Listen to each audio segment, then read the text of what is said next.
El día de hoy vamos a desarrollar el conversatorio Los trabajadores y su participación política nacional, basándonos en las experiencias de Uruguay, Panamá y por supuesto el Perú. El primer expositor es Saúl Méndez Rodríguez, secretario general del Suntrax de Panamá y presidente adjunto global de la ICM, la Internacional de Trabajadores de la Construcción y la Madera. Él ha sido candidato a diputado en el Parlamento Centroamericano en 2014, que es como el Parlamento andino aquí en el Perú, y candidato a la presidencia de la República de Panamá en 2019, ambos por el Frente Amplio por la Democracia, el FAD.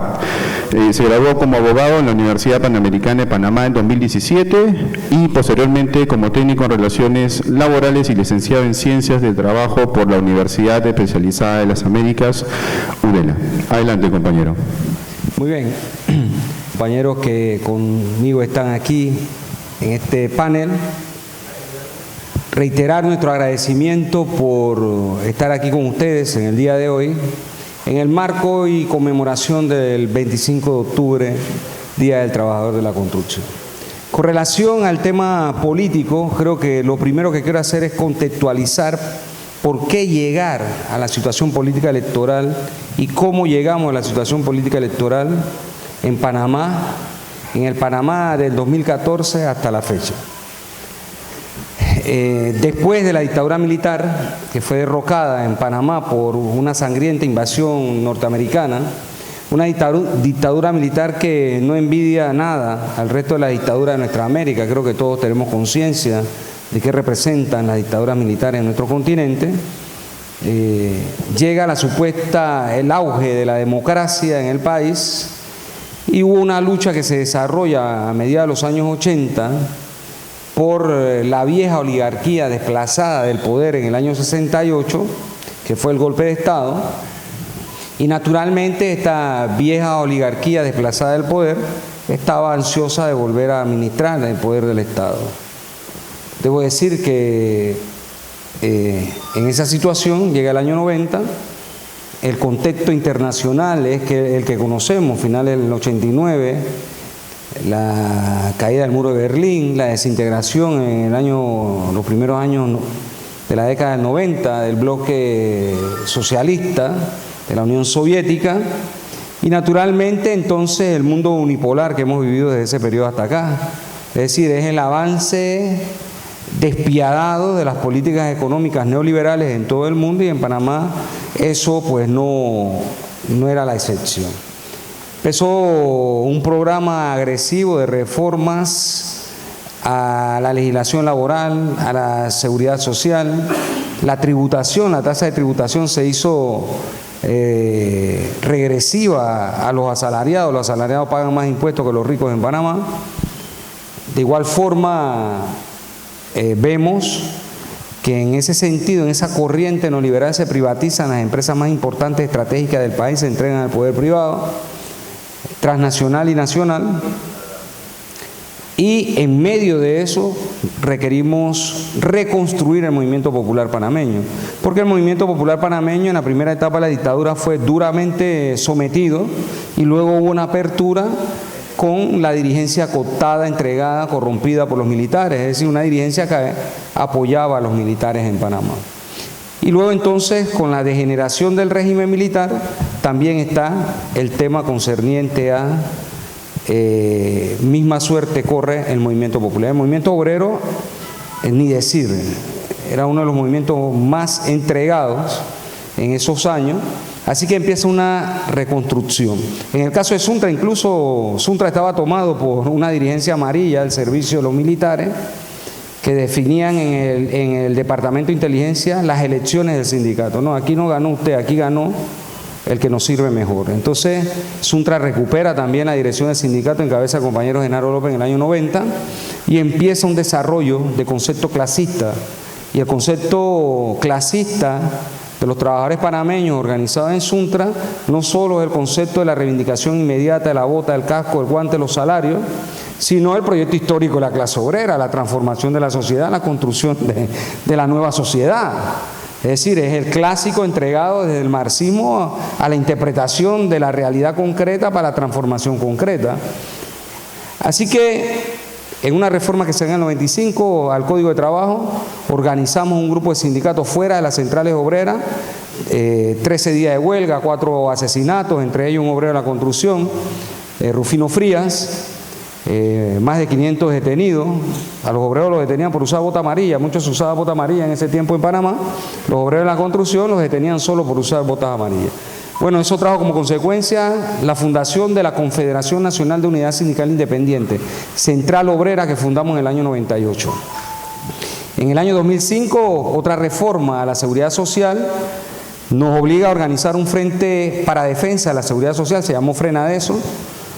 Terminada la lucha de la seguridad social y el poder acumulado, organizado allí, nos llevó a que este frente fuera fundado, el Frente Nacional por Defensa de los Derechos Económicos y Sociales, ya no con una visión puntual de la seguridad social, sino una visión transformadora, en alianza con los sectores campesinos, indígenas, profesionales, mujeres, estudiantes, amas de casa, educadores, etcétera. Y luego entonces, allí en el Congreso Fundacional, que fue en el 2007, hubo 3 tesis fundamentales que lanzamos como propuesta a la sociedad panameña. La construcción de poder popular, que se traduce en lo que nosotros interpretamos en Panamá en organización del pueblo, organización de los trabajadores, de los estudiantes, de los campesinos, de las mujeres, de los profesionales, es decir, de la diversidad social del pueblo panameño. Construcción de un poder alterno al poder real, que es el poder de la burguesía. Y luego entonces también está la tesis de luchar por una real democracia. No las democracias esta representativa, que es a la que nos acostumbraron los pseudo-demócratas en la inmensa mayoría de nuestro país, todos de derecha y neoliberal, antes de la primera ola progresista que encabeza Chávez. Entonces, bueno, planteamos la necesidad de una real democracia y también nos planteamos la tarea de fundar un nuevo Estado, planteándonos a través del poder soberano, el pueblo, a través del mecanismo constituyente originario, que asuma los 3 poderes del Estado, redacte la nueva Constitución y naturalmente pues haya nuevas reglas del juego. Esto que estamos planteando al oído de usted y al oído de cualquiera son elementos de orden estratégico que no se van a construir traqueando los dedos ni por buenos deseos. En realidad estamos en un proceso en el que venimos construyendo poder popular, reclamando real democracia y creando las condiciones para la constituyente originaria. En el año 2009 decide Frenadeso, un congreso extraordinario, crear un instrumento político electoral. Instrumento político electoral que cobra vida jurídica en el año 2011, y se llama Frente Amplio por la Democracia. Fue el nombre que encontramos a este instrumento político electoral. Ahora, hago un paréntesis aquí. De la misma manera que venimos construyendo Central Obrera, Frente Social, me avisa, compañero, por favor, cuando el tiempo está cerca, de esa misma manera nos correspondía crear un frente político. Y entonces, pues, creamos el Frente Amplio por la Democracia. El Frente Amplio por la Democracia, los trabajadores de la construcción y Suntra, y lo que voy a decir, compañeros, quiero que se entienda como lo voy a decir, con toda humildad, sin una jactancia, ni una gota de arrogancia, nada de eso. Los trabajadores de la construcción somos un pilar fundamental en el desarrollo de este trabajo, su vanguardia clasista que dirige, obviamente tiene estos conceptos más claros porque en las masas, como suele ocurrir en los frentes de masa amplio como la federación, el sindicato, etcétera, vamos a encontrar obreros que ideológica y políticamente están vinculados a su enemigo de clase. Están vinculados a los partidos políticos tradicionales que una vez consiguen su voto, se los regresan con leyes antiobreras, antisociales y le reparten palos, como decimos nosotros en Panamá, o incluso se convierte la elección de cada 5 años, porque así elegimos en Panamá, la elección de tu próximo verdugo de turno. Entonces estamos peleando en la calle, estamos enfrentados a los gobiernos tradicionales, a los 4 gobiernos que hasta ese momento tenía Panamá después de la invasión norteamericana, la sangrienta invasión norteamericana y nefasta.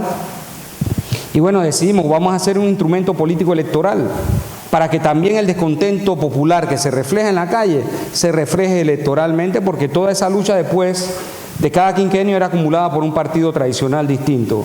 El que estaba en la oposición acumulaba ese descontento, el que estaba en gobierno pasaba a ser oposición y después regresaba a acumular el descontento. Luego entonces pues había que crear este instrumento. Pensamos que el desarrollo de las fuerzas populares daban para una tarea como esa y en efecto el Frente Amplio se organizó.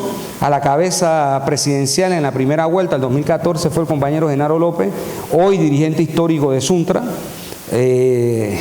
Como candidato presidencial, la compañera Maribel Gordón, una economista comprometida, del movimiento estudiantil hasta ser una profesional catedrática universitaria, como vicepresidenta. Y esa fue nuestra participación electoral. Desafiando todo, porque en Panamá, en realidad, el sistema electoral no te dota de recursos. Formar un partido político tiene que ser con el esfuerzo de las organizaciones, en este caso, y de los ricos comprando votos, haciendo inscripciones, en fin, comprando personas que les inscriben o se firman a sus partidos. Pero en el caso del movimiento popular era hacerlo sobre los hombros de la fuerza que podía tener el movimiento popular.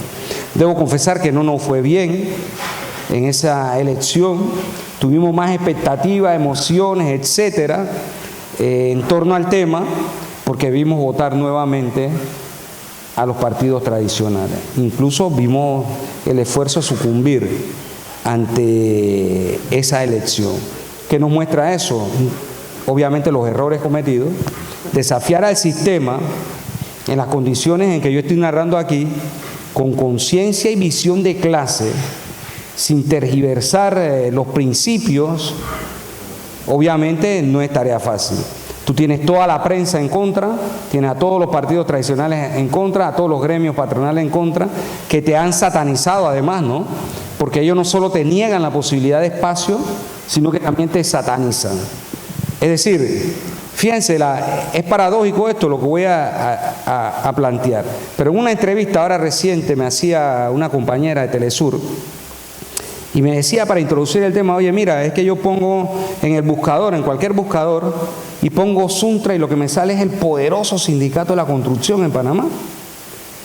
Y yo le decía con humildad nuevamente que sí, que es una organización importante, pero ella le estaba dando una connotación que realmente la merece, pero yo la asumía como una cosa realmente con humildad. Y bueno, eso la gran prensa transnacional del poder económico titula el Suntra como el poderoso sindicato de la construcción. Pero si vamos a la prensa interna, es decir, en la prensa interna son los comunistas, son los cierracalles, los tirapiedras, en fin. Esa campaña que sataniza, que tú vas caminando por la calle y una persona te mira con odio y tú no sabes por qué, no la conoces, o te grita algo. Bueno, es la satanización de los medios de comunicación. Y el candidato a presidente era uno de los compañeros más expuestos a esa campaña. Bueno, fuimos a un segundo torneo en el año 2019. En esa oportunidad yo también fui candidato a la presidencia de la compañera Maribel. De igual forma, y volvimos a obtener los mismos resultados. Pero fíjense, esto es realmente importante. Y lo digo no de nuevo, yo no quiero que se interprete lo que estamos narrando acá, sino como una humilde experiencia, como un grano de contribución a la lucha de nuestro pueblo y de América Latina y el Caribe. Pero todos los análisis, una vez terminaban los debates presidenciales, decían el único candidato diferente a los otros 6 es el candidato del FARC. Era quien hablaba, es quien habla, ¿no? La única postura, el programa de gobierno, los planteamientos del programa de gobierno, la economía para la vida, el desarrollo de la vida digna, trabajo decente con salario decente, equilibrio en el ambiente y el desarrollo económico, las políticas públicas en su centro, el ser humano.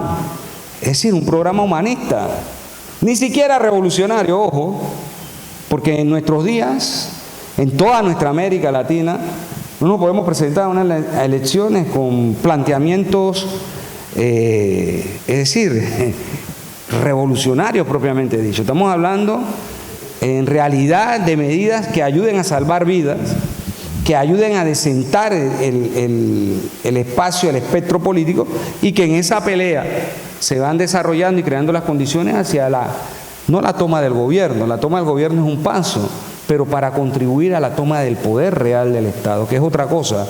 A veces nos confundimos en entender que cuando peleamos por el gobierno estamos tomando el poder del Estado. No, el poder del Estado es de la burguesía, es su tribunal electoral, es su tribunal de justicia, su órgano ejecutivo y legislativo. Eso no es nuestro, ellos no crearon eso para nosotros, eso es de ellos. Podemos debatirlo y arrancárselo, como se lo arrancó Pedro aquí, en el Perú. Un maestro rural, de lo que uno lea, ustedes obviamente tendrán más propiedad de qué ocurre aquí, de lo que uno lee. Un maestro rural que no estaba en el AINO de posibilidades, pero que en ese gran descontento antineoliberal, la gente dice, no, ya esto estamos cansados de esto. Entonces vámonos por aquí. Y es posible hacer eso. Pero fíjense cuál es la consecuencia cuando tú no controlas el Congreso o el aparato judicial. Intercambiaba con Luis, me dice, primera vez en la historia que un fiscal general acusa a un presidente. ¿O cuántas veces ha intentado el Parlamento desbancar al presidente acá? ¿Por qué? Porque eso es el poder. El poder no es solo llegar al Ejecutivo, el poder del sistema capitalista, el poder real del capitalismo en Panamá o donde reine, es toda la estructura o superestructura del Estado.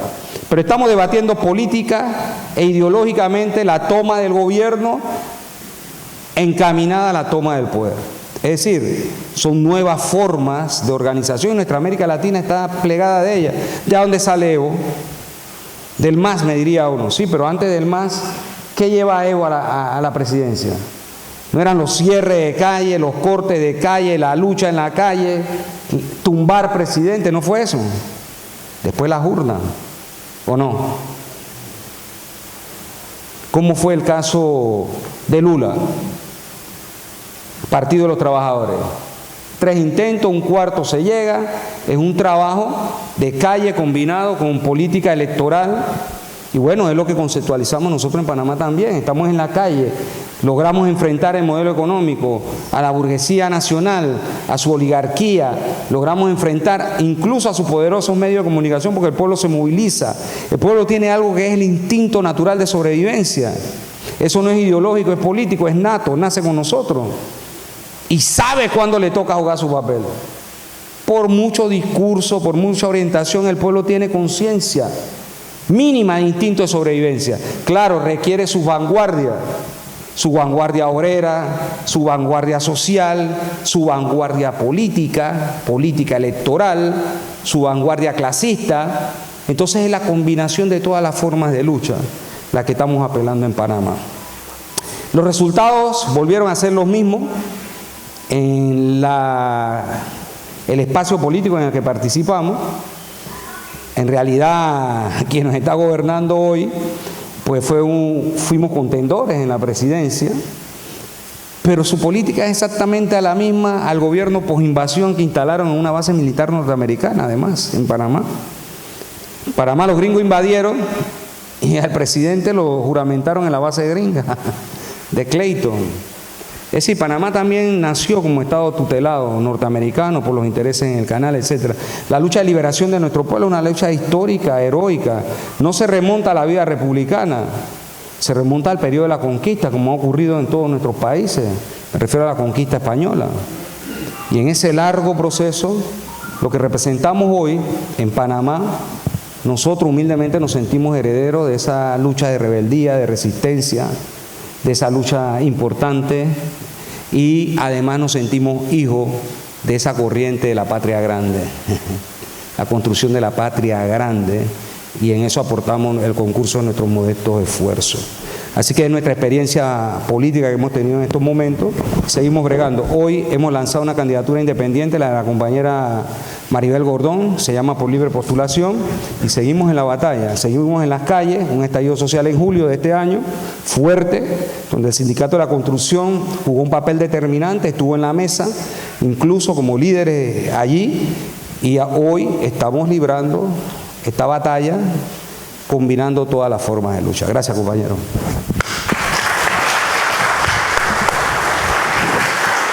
Muchas gracias, compañero Saúl Méndez.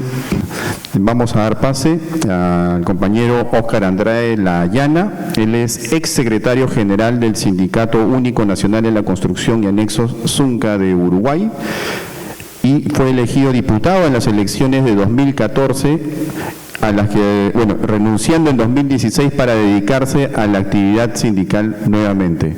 Y nuevamente postuló y actualmente es senador de la República de Uruguay como miembro del Frente Amplio. Compañero. Bueno, es un inmenso honor estar acá. Y voy a hacer lo posible por poder abordar un tema tan apasionante. No solamente complejo, sino apasionante en 20 minutos. Agradecer muchísimo la invitación, porque nos ayuda a pensar juntos. El movimiento obrero, el movimiento popular, siempre tenemos mucha dificultad en articular lo siguiente: la acción reivindicativa inmediata,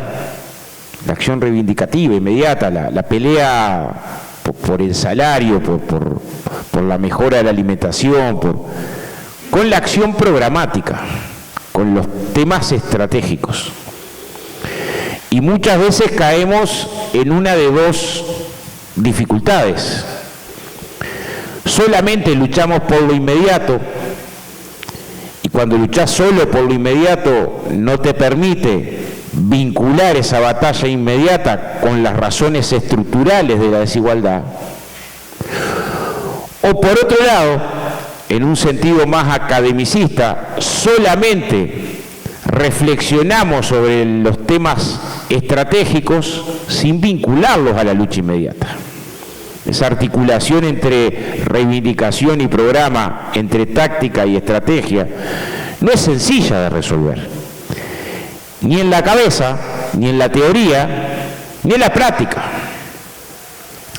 Hay un poeta, que a mí me gusta mucho, Silvio Rodríguez, que reflexionaba sobre esto en una fábula, la fábula de los 3 hermanos. O sea, el primer hermano salió a recorrer y a sembrar, y por miedo de no pisar un pozo, de no resbalarse, andaba con la cabeza mirando solo los pies. Pero al tiempo no sabía para dónde estaba caminando. El segundo hermano miraba al horizonte, miraba lejos, pero no miraba cerca. Entonces, mirando el horizonte pasaba a los tropezones. Y el tercer hermano, que es el que intentó, llegó más lejos de los 3, puso un ojo en el horizonte y otro ojo en lo inmediato. Y nosotros tenemos que hacer como ese tercer hermano, poner un ojo en el horizonte, en los temas estructurales, y otro en lo inmediato, que es cómo doy pasos desde donde estoy ahora para avanzar en esa dirección.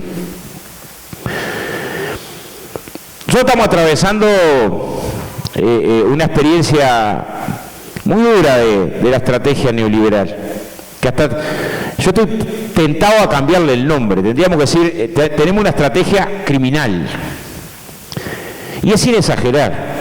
Miren, 73 personas en América Latina, o sea, capaz que menos de la mitad de los que estamos acá hoy, 73 personas en los últimos 2 años acumularon 48.200 millones de dólares. 73. No sé si hay alguno acá que levante la mano, no debe ser ninguno. Ay, sí. Y en esos 73.000 millonarios, en ese contexto en América Latina, el hambre se duplicó, según el último informe de la FAO, en los últimos 7 años. Se duplicó el hambre, aumentó la pobreza. O sea, es criminal. O sea, en algún momento vamos a llegar a un estado de conciencia social en el que miremos esta situación actual y digamos, qué perverso, qué gente primitiva la que vivía en el 2022. Eran medios animales. Porque teniendo la capacidad de producción de alimentos para mucho más que la población mundial, condenaban a 800 millones al hambre. O sea, 1 de cada 4 niños que nacen en el mundo tiene bajo peso por mala alimentación. 1 de cada 4. O sea, organizamos la sociedad de esa manera. Y no somos capaces de poner arriba de la mesa esto como un gran dilema. En términos alimentarios, en términos energéticos, en términos económicos, en términos políticos. Y a veces nos organizamos para enfrentar algún efecto de la desigualdad, a veces apuntalamos alguna causa de la desigualdad, pero muy pocas veces logramos articular la cuestión inmediata con la cuestión más programática, más política, más profunda. En ese sentido, la política no es la elección. La política es una forma de organización de la sociedad, es un proyecto de organización de la sociedad, es una causa. Tiene que tocar las tripas. Uno milita políticamente para que no haya niño descalzo, sin comida. Eso es la política. Lo otro es negociado, es tuyo. Eso es como hace política la burguesía. El explotado cuando hace política la significa. La hace desde un lugar de causa. Por lo tanto, transpira otra ética, tiene otro valor. Bueno, los sectores que dominan siempre intentaron excluir a los trabajadores de la política. Nuestras constituciones, todas las de América Latina, no nos permitían el voto. Las primeras constituciones, uno las estudia, y excluían de la posibilidad de votar al jornalero, ni hablar a la mujer.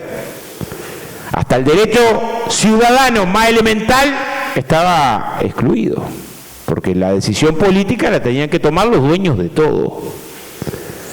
Y de esa democracia excluyente se empezó a construir formas de democracia poco distintas, a tratar de ampliar, pero siempre en contradicción, porque el modelo necesita menos democracia. El modelo para defender estos privilegios, estos de los 73 que acumularon 48.200 millones, y voy a ir a la experiencia uruguaya rápidamente, porque si no, no me va a dar el tiempo, necesita una democracia de baja intensidad. Esto es que la mayoría de la gente no entienda qué es lo que está pasando, esté aturdida, tenga anemia emocional. No solo nos explotan los brazos y las piernas, nos explotan la cabeza. Y a veces la forma en la que nos explotan la cabeza es la más difícil de cambiar. ¿Para qué? Para que no nos miremos entre nosotros en términos de relaciones solidarias, sino los explotados, los oprimidos, nos miremos entre nosotros en términos de competidores por un lugar. Alguien se salva. Lo que tengo me lo gané solo, no preciso a nadie. Intentan colocarnos un sentido común funcional a que nos tenemos que masticar las tripas entre nosotros. Y muchas veces lo logran. Entonces las conquistas no son sociales, son individuales. Solo lo logré. Pero esto te lo dice a veces el mismo compañero que está cobrando un beneficio que logró el sindicato y te dice, yo lo gané solo. Dice, ¿pero cómo? ¿En qué lugar? Sin embargo, el sentido común es muy potente.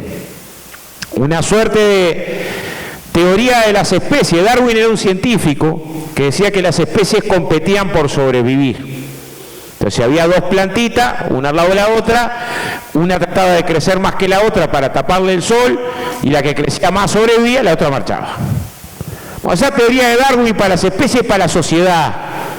Hay pocos lugares en la sociedad, no entramos todos, luchá por tener tu lugar, a los codazos.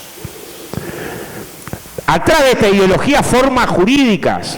En un momento enfrentamos la industria de la construcción, las empresas unipersonales.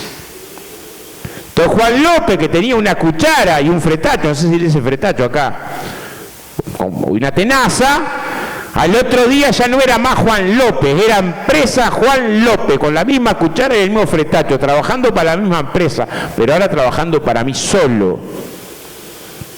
Entonces se autoexplotaba, metía horas extras simples, trabajaba sábado, domingo, se reventaba la espalda y después quedaba hasta excluido de la seguridad social. pero la forma en la que te dominan necesitan tenerte encerrado. El consumismo, la desesperación por tener cosas como realización, también es una forma de dominación. Sos un infeliz si no tenés esto o aquello, la nueva marca. Desesperado, endeudate en cuotas, sacá otra tarjeta y otra, y otra, y otra, y otra, y otra. Porque si no, no sos nada, sos lo que tenés, no lo que das. La lucha por una sociedad nueva no es solo económica, es económica. Pero al lado de lo económico es cultural. Y tiene que ver con un nuevo sistema de valores. La magnitud de la pelea, porque ninguna sociedad cambió al compás de los privilegiados con esa sociedad. Cambia al compás de los explotados por esa sociedad, de los oprimidos por esa sociedad. Ninguna opresión se rompe sola, ninguna. Ni las de clase, ni las de género, ni las étnico-raciales, ninguna, ni las territoriales. Quebrar desigualdades implica organizar al que sufre la desigualdad. Organizado socialmente, sí, en la cooperativa, en el sindicato, en un colectivo de derechos humanos, pero la lucha social sola es incapaz de la transformación política. No alcanza, es importante, pero no alcanza. Es sustancial, nunca hay que olvidarla. No es inferior, es muy potente, pero sola no alcanza. Nosotros participamos de una tradición, yo voy a tratar de resumir la experiencia uruguaya. Me quedan 9 minutos, voy a tratar de resumirla en esos 9 minutos. Polémica. El movimiento obrero no siempre abrazó que la lucha social tiene que traducirse en lucha política. Es más, hay una corriente muy importante en la formación del movimiento sindical en América Latina, los anarquistas, una corriente muy respetable, pero que siempre fue reacia a la acción política. Reacia. Y yo que tengo muchos amigos anarquistas, creo que cometen un error en despreciar ese territorio de la lucha. Porque se lo regalás al que te explota. Se lo regalás a los poderosos. Y el desafío es articular la lucha social con la lucha política. El segundo desafío en América Latina es regenerar una tradición internacionalista que tiene hondas raíces. Y en particular en la clase obrera, pocas cosas más hondas que el 1 de mayo, el día más universal de todos. Razón de componente, las tragedias en América Latina, cuando mandan a fusilar a los mineros de Iquique en esa jornada trágica a principios del siglo pasado, donde los obreros bolivianos deciden quedarse para morir con los chilenos, cuando les avisan el día anterior que iban a ser fusilados, esas jornadas de épica, tenían una lógica internacional. A pesar de que no teníamos la capacidad de comunicación que hay hoy, no había teléfono, no hay imagen, había más información, cegada, pero más información. Una tradición internacionalista, nosotros creemos que es fundamental para un proyecto político. Por eso muchos de nosotros estamos muy preocupados porque Lula le gane a este energúmeno, sin insultar a los energúmenos, el domingo que viene. Porque los procesos sociales, y sí, acá cuando quisieron darle un golpe de Estado a Evo, y lo salvó Lula y Kirchner, mandándole técnicos para poder manejar los componentes del gas, hidrocarburos. O sea, los procesos de desestabilización que siempre tienen intereses políticos atrás, más allá de los matices y el análisis crítico que hay que hacer, no es lo mismo tener una referencia progresista que una referencia profundamente conservadora, no es igual. Pero bueno, lo primero que tenemos nosotros como experiencia es una experiencia de unidad sindical. Complicada, difícil, pero que sobre todo se construyó casi que a partir del temor, del espanto, del miedo. Porque cuando empezó a salpicarse de golpe de Estado América Latina, y se dio el golpe de Estado en Guatemala en el 54, y después se dio el golpe de Estado a cuadro igular en Brasil en el 62, en nuestro país, en Uruguay, las distintas centrales sindicales decidieron que si había un golpe de Estado en Uruguay iba a haber huelga. O sea, la primera unidad fue de los trabajadores. Y fundaron al poco tiempo una sola central sindical donde hay compañeros de todas las corrientes sindicales, lo que es Muy difícil de encontrar en el mundo eso, muy difícil. Pero pasó algo, igual vino la dictadura, hubo huelga general, pero hubo 12 años de dictadura donde la dictadura quiso fundar centrales sindicales alternativas. Entonces ya la unidad dejó de ser un criterio de organización para ser un principio.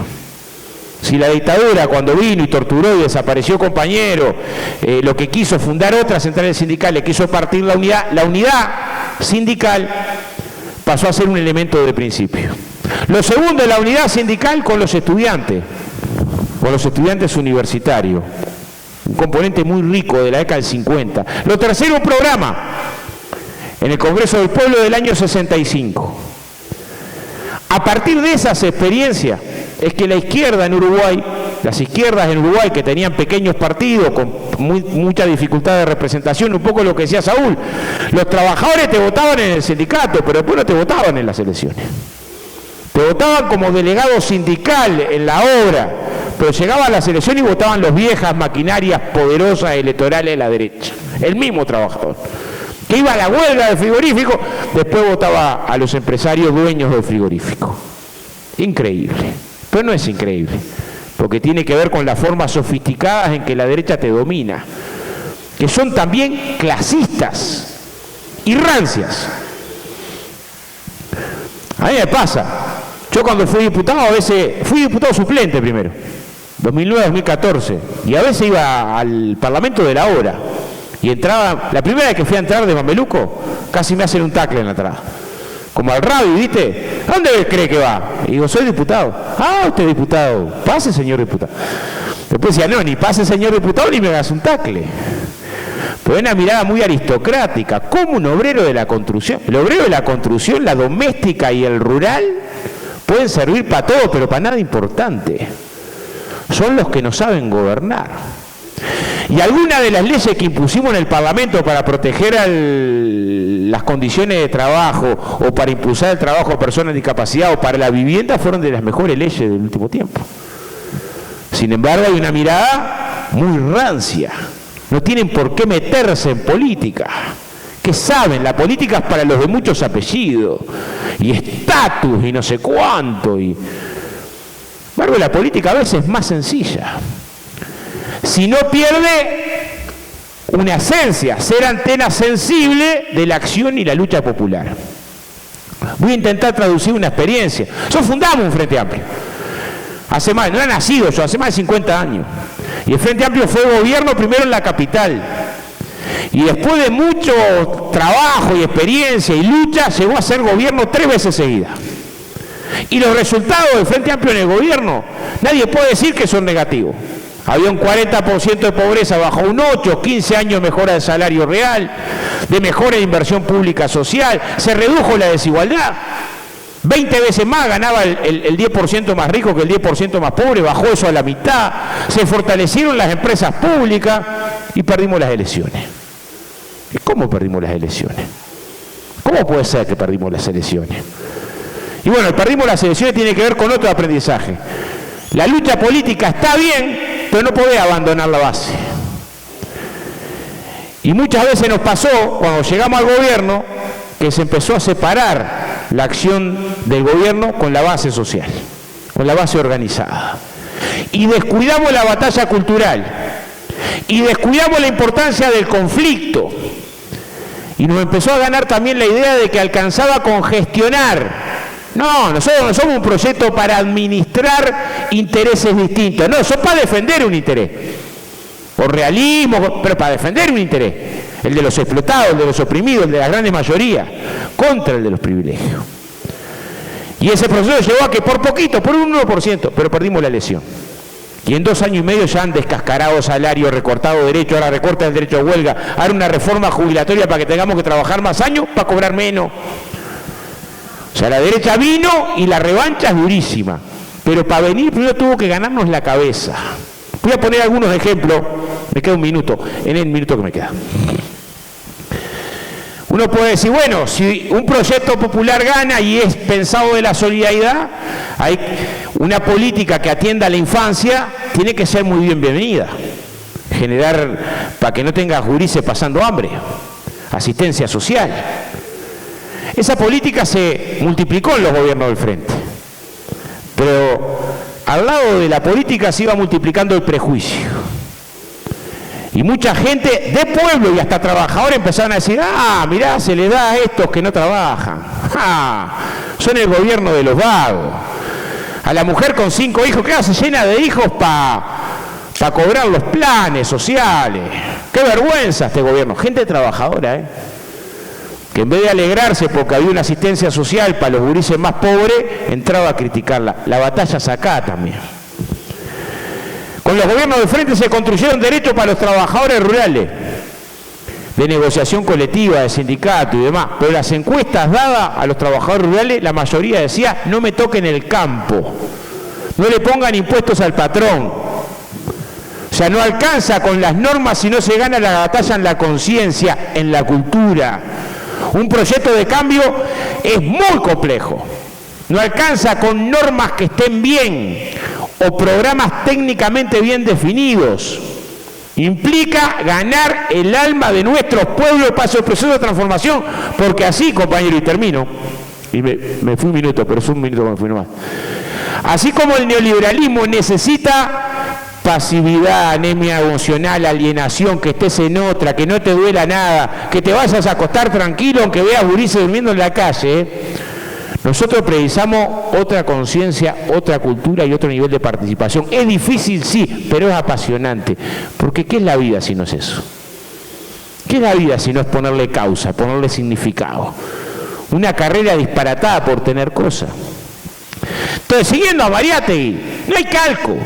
La experiencia de Panamá, la de Uruguay, la de Uruguay, la de Argentina, tendremos elementos comunes. Pero la experiencia peruana es peruana. Y nadie mejor que ustedes para encontrarle las claves, los matices, los contenidos a un proyecto popular que logre pensar la liberación en términos sociales y en términos políticos y que ensanche el protagonismo. Lo que sí sé que intercambiar sobre estas cosas a nosotros mismos nos enriquece. Porque en última instancia saber que encontrás colectivos preocupados en más o menos las mismas claves ayuda a que no te sientas solo. Y ellos también, primero te quieren quebrado, que no te preocupe nada. Pero si te preocupa algo, que estés resignado, que pienses que no se puede transformar. Y vaya, si la historia de los pueblos demuestra, muchas veces de manera clara, que la historia es transformable. Muchas gracias por la invitación, compañeros, como siempre, un gusto estar por acá. Arriba. No hay problema. Secretario General de la Federación de Trabajadores en Construcción Civil del Perú, presidente de la Confederación General de Trabajadores del Perú, CGTP, y también miembro del secretariado de la Unión Internacional de los Sindicatos de la Construcción y la Madera, UITBB, quien nos hablará acerca de la experiencia peruana en construcción civil. Compañero. A todos los asistentes en esta importante reunión, especialmente quiero agradecer pues a los compañeros Óscar Andrade y al compañero Saúl Méndez por su presencia en este importante evento, ¿no?, que hemos decidido realizarlo dentro del marco de las actividades celebratorias por el 25 de octubre. ¿Y por qué pensamos tocar este tema en esta fecha? Porque nosotros los trabajadores de la construcción en el Perú hemos tomado la decisión en nuestro último congreso de participar en el quehacer político nacional de nuestro país. Pero además su presencia tiene una particularidad, ¿no? Ellos tienen sindicatos muy parecidos al nuestro, ¿no? Son sindicatos que tienen mucha mística, mucha capacidad de lucha, no solamente capacidad de convocatoria, sino que además practicamos el mismo tipo de sindicalismo, ¿no? Somos sindicalistas de clase, ¿no? Nos diferenciamos de los sindicalistas amarillos porque nosotros pensamos más allá de las situaciones reivindicativas, como bien lo han señalado ellos. Nosotros no estamos contentos con solucionar un convenio colectivo, con un aumento más o mejores condiciones de trabajo. Nosotros tenemos un objetivo estratégico mucho más grande, ¿no?, que es la de cambiar nuestra sociedad, de transformar la sociedad.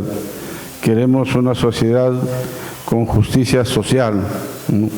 Entonces eso yo quisiera resaltar, y además tiene una formación política y una experiencia sindical muy rica, ¿no? Nosotros siempre hemos querido juntar al Suntrac y al Zunca, que a la final ellos son sus orígenes, ¿no? Y no nos hemos equivocado, están expresando no solamente sus experiencias, que es el tema, sino que además están evidenciando la formación política y el sindicalismo que bueno, nos une, ¿no? Bueno, sobre el tema, aquí en el Perú,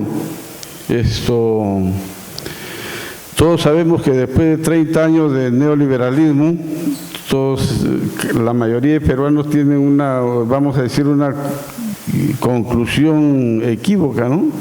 Porque dicen, oye, ¿por qué no vamos a meter en política? ¿O por qué se van a meter en política si la política es cochina, la política es corrupta, la política es todo lo malo que estamos viendo en el momento actual? Y más aún cuando en verdad no existen partidos políticos en el Perú. Me estoy refiriendo a los partidos políticos inscritos en el registro de organizaciones políticas, porque son partidos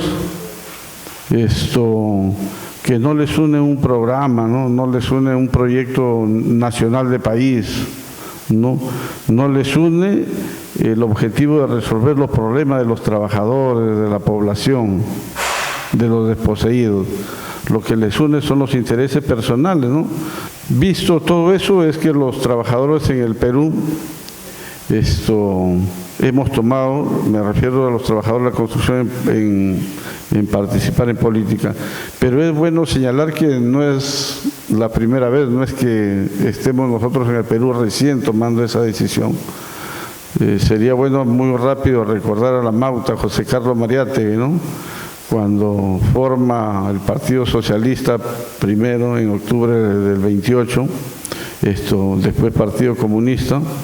Esto es un partido de la clase obrera. En verdad es el partido de la clase obrera, que después crea como herramienta de lucha de los trabajadores la CGTP, pero ya eso es como un frente, ¿no? Porque recordemos así una definición muy simple de lo que es el movimiento sindical. Un sindicato, ¿qué cosa es? Es un frente de una clase, es un frente donde estamos la clase obrera, los trabajadores, juntos para defender nuestros intereses comunes. Y es bueno recordar también ¿por qué los trabajadores debemos hacer política y intentar en un primer paso tomar el gobierno, ¿no? Después del poder político, como ha dicho, lo ha explicado bien Saúl? ¿Por qué? Porque las decisiones políticas son las que inciden en el bienestar o en el malestar de la sociedad. Y de eso nosotros tenemos varias experiencias, ¿no? Pero yo me voy a referir a la última que hemos tenido con el gobierno, la dictadura de los Fujimori, como lo ha señalado bien el moderador, ¿no? Marco Fernández. Miren, antes del gobierno de Fujimori todos sabemos que teníamos una constitución del año 79, que no era la perfecta, por supuesto, pero por lo menos los derechos laborales, los convenios internacionales respecto al trabajo tenían rango constitucional, sobre todo los convenios colectivos, ¿no? Y se reconocía, no seguramente había una estabilidad laboral absoluta, pero había una estabilidad que por lo menos al trabajador tenía una permanencia en su empleo.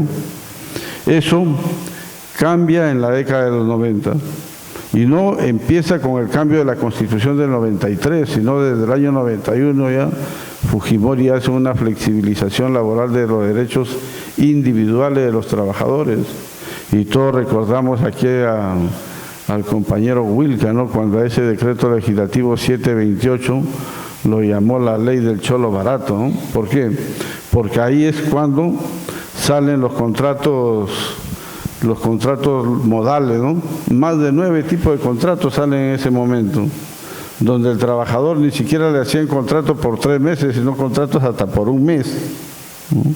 Y eso, por supuesto, no solamente le hicieron para reducir los costos de las empresas, sino que además lo hicieron para acabar con el movimiento sindical, porque si ya no había contratos permanentes y todo el mundo estaba amenazado con un despido, ¿quién se iba a sindicalizar? Nadie, ¿no? Y además, después, para acabar con el movimiento sindical, ya en el año 92 sacaron la Ley de Relaciones Colectivas de Trabajo, ¿no? En donde todos recordamos ahí que esto no solamente atentaron contra una verdadera implementación, vamos a decir, de los derechos colectivos, sino que además acabaron con las negociaciones colectivas. En ese tiempo creo que existían 5 hasta 6 negociaciones colectivas por rama, ¿no? Y acabaron con todas ellas. Inclusive con la de construcción civil. Por eso todos los que estamos en el sector de la construcción sabemos que desde el año 96 hasta el año 2001 no hubo negociación colectiva en el sector de la construcción. ¿Por qué? Porque querían acabar no solamente con la negociación, al final querían acabar con el gremio, porque la Federación de Construcción Civil desde su fundación siempre tuvo una característica, ¿no?, de lucha en las calles, no solamente por la defensa de los intereses de los trabajadores de la construcción, sino también por las luchas del pueblo. Entonces de ahí los trabajadores hemos tenido algunas experiencias y no nos olvidemos, es bueno recordar acá que no es, recién queremos formar una herramienta política, sí, eso es cierto, pero participación política hemos tenido los trabajadores de la construcción, sí. Por ejemplo, hemos tenido dirigentes sindicales, alcaldes, sí, en muchas provincias o distritos.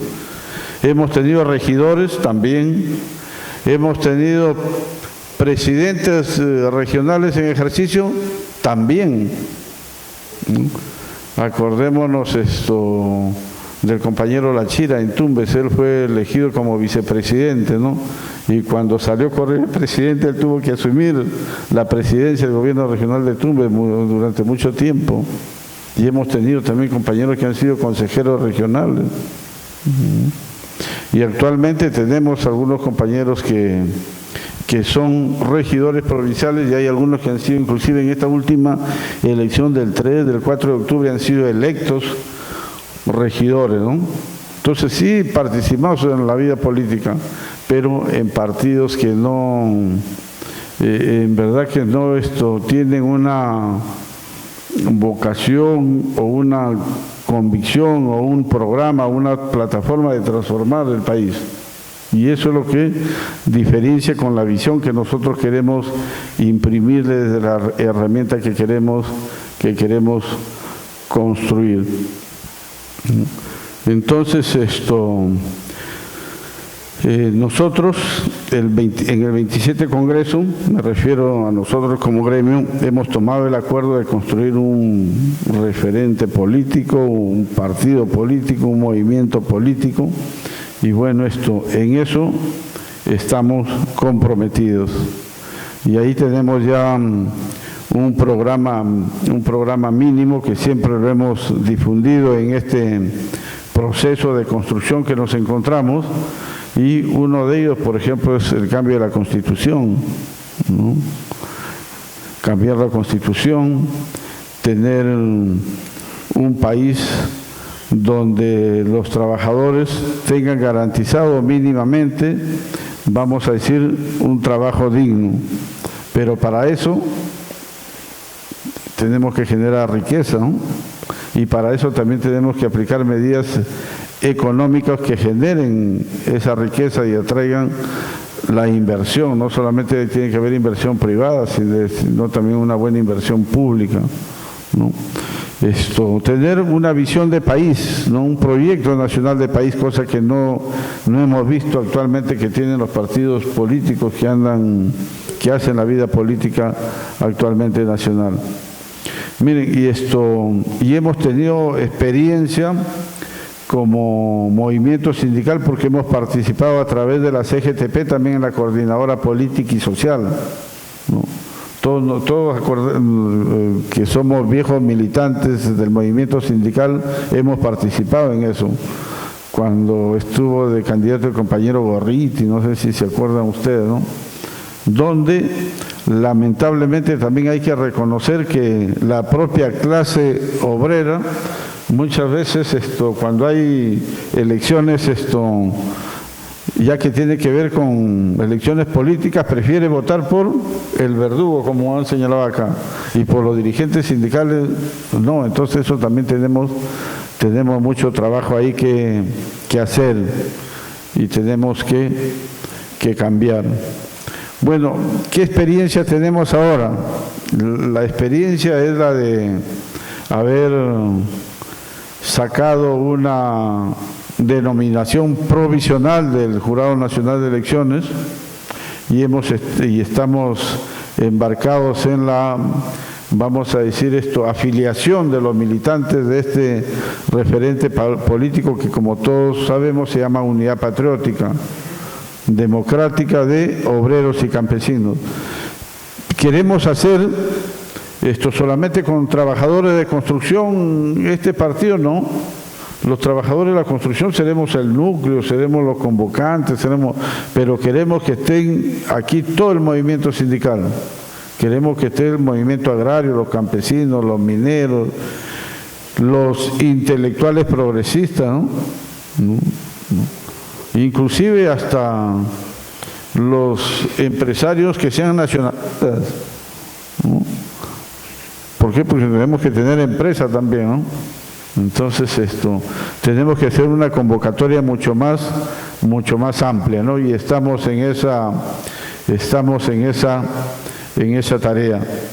¿Qué fue lo que al final de cuentas generó, digamos, lo que usted llama una especie de reconstrucción del movimiento social a partir de sus propias necesidades? Sí, bueno, las organizaciones que conocemos del movimiento sindical en nuestra América Latina y el Caribe, y también cuando ya nos relacionamos con otras organizaciones sindicales del mundo, nos damos cuenta que tenemos organizaciones combativas, por un lado, pero además de ser combativas, unas organizaciones que están conducidas por un pensamiento, por una idea, y sobre esa idea se va construyendo, ¿no?, posibilidad de transformación y de cambio. Pueden haber desviaciones en el camino, como conté, pero lo importante acá es cómo nos reorientamos y desarrollamos. El Sindicato de la Construcción, por poner un ejemplo, en el año 90 éramos 3.000 obreros afiliados. Una dirigencia desprestigiada. Lo último que habían hecho era reducir los salarios. Ustedes saben lo que es que el Ejecutivo Nacional reduzca los salarios aquí. ¿Cómo reciben eso los trabajadores? Quieren linchar a todo el que se asome como sindicalista, por un lado, y por otro lado una desviación ideológica muy fuerte. Entonces, dentro del sindicato hubo una pelea también desde mediados de la década de los 80 por una conducción clasista, ¿no?, y democrática. Se fundó allí el movimiento democratizador del Suntra. Y se empieza bajo las ideas, porque aquí fundamentalmente la humanidad evoluciona en función de las ideas, ¿no? Y la realidad concreta. Entonces empezamos a practicar el sindicalismo que originalmente se había planteado como el que debíamos haber seguido. Y eso empieza a traer como consecuencia la recuperación del salario, las condiciones materiales en el centro de trabajo, etcétera. Y nosotros hoy podemos ser afiliados en Suntra a más de 110.000 trabajadores. La representación de Suntra está en el 98% de las obras. No porque negociemos por rama industrial, no existe esa norma en Panamá. Negociamos con la Cámara Panameña de la Construcción el convenio para que se le aplique a los miembros de la Cámara Panameña de la Construcción. Pero la política diseñada fue que cada empresa fuera de esa Cámara iba a negociar el mismo convenio sin cambiar una letra, y así lo hicimos. Y hemos logrado entonces, como nació el derecho del trabajo, ¿no? Nació primero el derecho y después la ley. Y hemos logrado de facto, de hecho, que se aplique el convenio, y el sindicato, obviamente, bajo esa conducción, esa orientación, logró recuperar su esencia y llevar a los trabajadores a esa situación. Entonces, es el papel que hemos jugado allí. ¿Por qué entonces también el tema político-electoral dentro de una estrategia? Porque las elecciones son un elemento táctico para nosotros dentro de una estrategia de toma del poder real del Estado panameño, la transformación de él. Naturalmente, todas las corrientes que estamos viviendo en América Latina, como pasó a finales de los 60, 70, 80, que en esos momentos la izquierda revolucionaria se representaban en los alzamientos armados, este momento que vive América Latina y el Caribe, es decir, la apertura electoral, la discusión por una democracia real, etcétera, concita al tema de las elecciones y al triunfo electoral de toma de gobierno. Empezó con Chávez, Bolivia, Lula, Argentina, Kirchner, en fin, empieza toda esa ola y es un elemento táctico, como reitero, dentro de una estrategia de toma de poder. Entonces, por eso acudimos a esta otra posibilidad. El internacionalismo proletario que practicamos nos permite también conocer una serie de experiencias, hay una serie de experiencias que empezamos a intercambiar, conocer, y que eso nos permite también ir adecuando a nuestra realidad, porque nada puede ser mutado, nada puede ser impuesto ni trasladado como receta única, sino cómo vamos tomando experiencia de cada una de esas relaciones que vamos construyendo, ¿no?, a nivel de la región. Nosotros como Frenadeso fuimos invitados al Foro de Sao Paulo sin ser partido político. Por ejemplo, ¿por qué? Porque el Foro de Sao Paulo, que es un escenario de partidos políticos, invita a Frenadeso a una de sus actividades, porque reconoce esa izquierda latinoamericana y caribeña que hay un proceso dentro de Panamá que empieza a recomponerse. Y luego entonces, siendo Frente Amplio por la Democracia, entonces naturalmente ya somos miembros del Foro de Sao Paulo como partido. Entonces la lucha esa, de ese internacionalismo, de esas relaciones que manejamos con Óscar en su momento, el Frente Amplio, con los compañeros del PT en el Brasil, con los compañeros de Venezuela, primero la Cuarta República, después el PSUV, etcétera, y ese tipo de relaciones que vamos manejando van ayudando también al desarrollo de nuestras ideas y tomar las mejores experiencias y cómo de ellas podemos trasladar línea política en el escenario táctico. Entonces, por ahí digo yo que es el asunto, y en el caso panameño la recomposición del movimiento social es por su destrucción. La política, recordemos que la doctrina de seguridad nacional, el enemigo interno diseñada de Estados Unidos para nuestro continente americano era desbancar todo lo que fuese posible desbancar desde el punto de vista del movimiento popular, movimiento estudiantil vigoroso. Cuánto revolucionario aportó el movimiento estudiantil, el movimiento obrero, el movimiento campesino, en fin. Entonces era desbancar eso. Y en el caso del régimen militar, ese desarrollo tuvo sus efectos, porque todo lo granado del movimiento popular panameño fue desbancado. Entonces requiere una construcción social, y digamos que en un corto tiempo en que hemos podido desarrollar esta política, hemos aportado en la recuperación de un organismo sindical como el nuestro, en la construcción de una central obrera, de un movimiento social y de un instrumento político electoral. En tan poco tiempo, y digo, son 30 años en realidad, en que hemos podido mejorar y acumular lo que hasta ahora tenemos, ¿no? Y está en desarrollo, porque hay muchas cosas por hacer, además de ver los propios errores, ver las concepciones, porque no, como decía Óscar, no solo basta tener una idea clara, sino cómo esa idea se va a la práctica y cómo esa práctica se convierte en práctica mejorada. Algo de eso escribió Mao, ¿no? Práctica, teoría y práctica mejorada en un proceso infinito que nos permite mejorar lo que hacemos. Y creo que eso es por la senda en que estamos caminando en estos momentos, ¿no?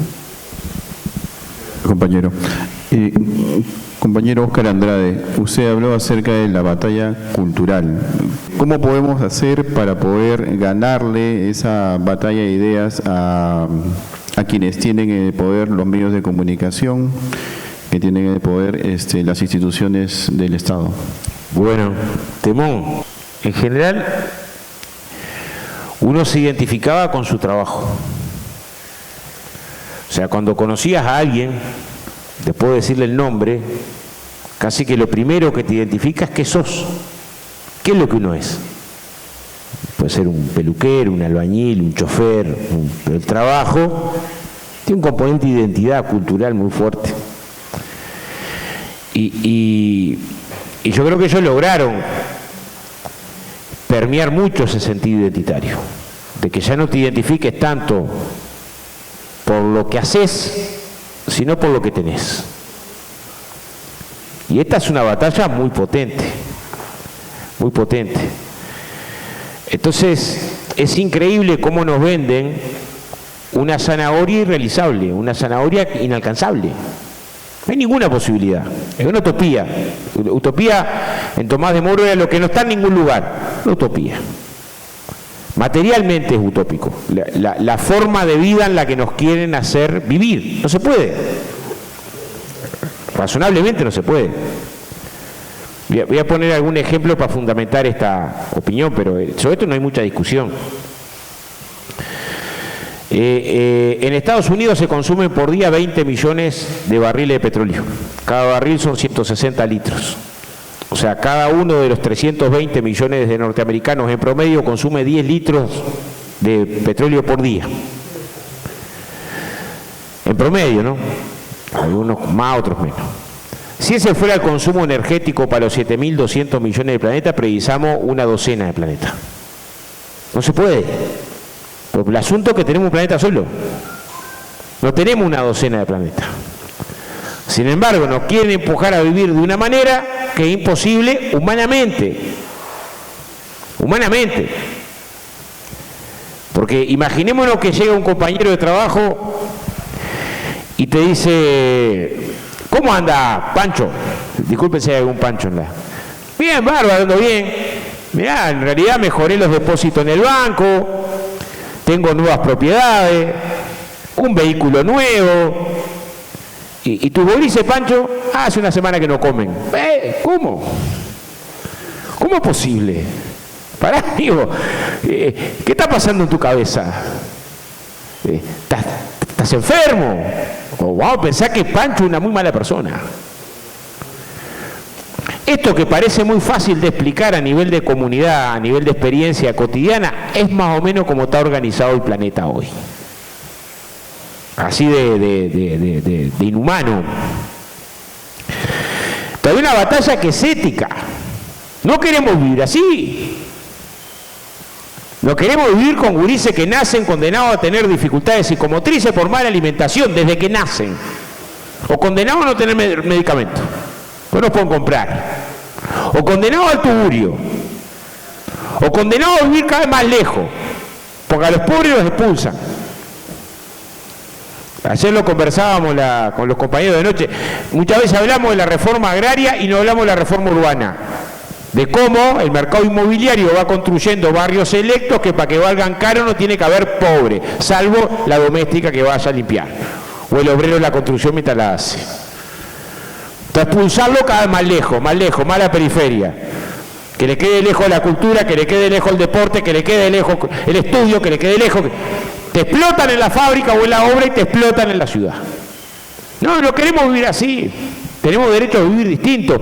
¿Por qué tenemos derecho a vivir distinto? ¿Y por qué desde los trabajadores en particular es muy importante? No único, no exclusivo, pero un proyecto político sin los que construyen la riqueza, sin los que la crean, es muy difícil. Es con otro, sí, claro, lo más amplio posible, pero es un elemento cultural en el que tenemos que enfrentar una lógica de determinadas ideas que se quieren presentar como ideas inherentes a la condición humana. ¿Cuántas veces escuchamos, compañeros? No se puede un proyecto de justicia social porque el ser humano de por sí es egoísta. De por sí quiere pisar al otro. Y nos presentan determinado sentido común que es hijo de una formación económica histórica que nació y que algún día va a morir, como que fuéramos así. Entonces, ¿cómo se da la batalla cultural si los medios de comunicación te permean la cabeza todos los días? Allá en Uruguay hay una propaganda que está saliendo, espero que no llegue acá a Perú, donde dice: ¿sabes qué es lo mejor del, no sé cuál walkie-talkie nuevo esto, iPhone no sé cuánto? Que sabes que tu vecina esa no lo puede tener. Eso es lo mejor de tu celular. Que vos lo tenés y el otro no lo tiene. Te da estatus, tengo esto, mírenlo, muéstrenlo. soy mejor, soy distinto, me distingo. ¿Todas esas ideas son fáciles de vencer? No. Pero no es cierto que sean inherentes al ser humano. Y no me da el tiempo. Pero hay estudios hasta neurológicos, hechos con bebés recién nacidos. Él nace y comparte, no nace y se lo queda, y comparte. Nosotros tenemos historia de vivir en comunidad, en comunidad. Es cierto que hay individualismo, como decía ese genial dramaturgo Brecht. Decía, sí, hay la injusticia humana, pero mucho más humana en la lucha contra la injusticia. Entonces, ¿pasa o no pasa que hay movimiento cooperativo? Yo hace 12 años, 13 años que tenemos brigadas solidarias que van a construir de gratis a los barrios más pobres. Ahora mismo hay compañeros que están en un departamento de Uruguay que tuvo una turbonada, algunos desocupados porque van a construir las casas de gratis para que no haya gurises durmiendo abajo de un nylon. ¿O no es que hay relaciones humanas solidarias en la obra? No aprendemos eso antes que nada. Y al compañero no se lo deja a pie. Yo tengo una fundación para ayudar a los gurises que quedaron huérfanos porque un compañero murió en un accidente de trabajo. Y aportamos todos los meses. ¿Por qué? Porque no puede quedar solo. ¿Hay o no hay relaciones humanas solidarias? ¿Nos miramos o no nos reflejamos en el ejemplo de compañeros que en dictadura entregaban el pellejo para conquistar las libertades? O en su momento fueron pioneros arriesgando la piel para formar herramientas al servicio de los trabajadores. ¿En qué espejo queremos mirarnos, compañero? Tuvimos la pandemia ahora. ¿Queremos mirarnos en el espejo de los grandes empresarios que vendían 5 y 6 veces más caro el alcohol en gel para aprovecharse de la desgracia de la gente? ¿O cobraban más caro los tapabocas?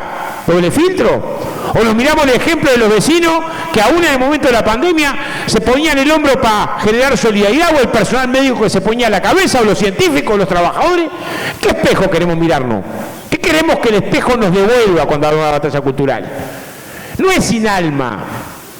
O sea, la acción política no es sin alma, es con piel. Si no, no es nada. Y es en todas las canchas. Y es nunca, él decía, yo asumí diputado y al año renuncié y me fui para el Zunca de vuelta, porque había un conflicto enorme y me iba a partir de la mitad no estar con mis compañeros en el conflicto ahí. Y cada fin de semana que puedo me voy a echar una mano a las brigadas. Y cuando asumí de senador con una condición, cobrar el salario de un albañil y no más, porque no está en política uno para cobrar más, sino para generar ideas y acumularlas ahí para pensar en la liberación. Ahora, para atrás, ejemplos de estos millones, miles, los tienen muchas veces ocultos. No quieren que los sepamos, pero es por todas partes.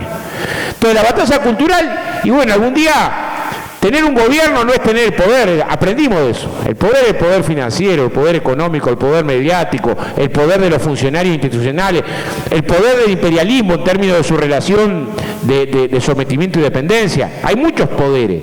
Es un pedacito el del gobierno, así como un pedazo que luchaba en el sindicato. Ahora, juntos te sirven para enfrentar mejor los otros. Y precisás para eso mucho estudio, mucha discusión, mucha unidad, mucha conciencia, mucha organización y elegir los caminos. Que cada pueblo los elige en función de su experiencia. Nosotros en Uruguay, y termino, compañero, el movimiento sindical es independiente del partido político, pero es la forma que se dio en Uruguay. Por más que no es indiferente, no es se hace el sota el movimiento sindical, tiene claro lo que son las fuerzas amigas, cercanas, con programas y las que están enfrente. Pero cada pueblo hace su experiencia en función de su recorrido crítico. Y por último, yo creo que lo que vale es la pena. Lo que vale es la pena. Y termino con una cosa, compañero. También parte de la batalla cultural que tenemos que ganar es el significado que le damos a nuestra experiencia concreta. A veces, con los años, se nos entra a colar casi imperceptiblemente, sin que nos demos cuenta, como una suerte de fastidio. Entonces empezamos a decir, ¡pah! ¿Cómo me caliento? Las horas que pierdo en el sindicato, las horas que perdí, como que fueran no útiles. Y vos decís, ¿y qué hora tenés más ganada que la que dedicás a luchar por tus compañeros? a luchar por una causa. ¿Qué puede ser mejor en la vida que eso? Que dedicarla a ideales, a de alguna manera hacer ese Quijote con la lanza atrás del hombre o la mujer nueva. Entonces también una parte del debate en lo cultural, en la piel, es significar nuestra experiencia, nuestro disfrute. Sí, gocé, estaba en la huelga, acompañé a los compañeros, pasé frío con eso. Compartimos juntos y nos tocó la represión y la soportamos y levantamos las banderas. ¿Y qué me llevo si no, en términos de experiencia de las luchas contra la opresión?